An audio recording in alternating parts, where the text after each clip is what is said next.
Hey guys, in this video I'll show you how you can multiply all of the values within this list together. So let's get started. First of all, what we can do is we want to create a variable which will update each value that it wants to multiply with. So I'll call the variable update and we'll set the value to 1 because we're going to be multiplying this 1 against the first value, which in this case is 2.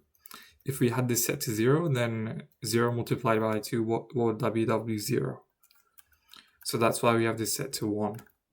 So what I'll do now is create a for loop for I in nums. And then what we'll do is update. We could do multiplied equals, or we could do update equals update multiplied by I, and now we can simply print out update. If we run this now, as you can see, our output is 24. And if we manually calculate this, 2 times 3 is 6, and then 6 times 4 will be 24.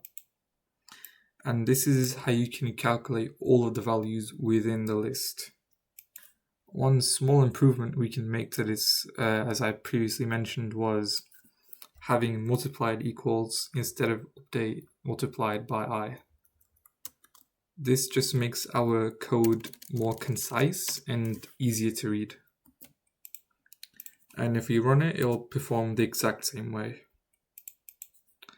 So if you enjoyed this video, I hope you will like, comment, share, and subscribe, and thank you for watching.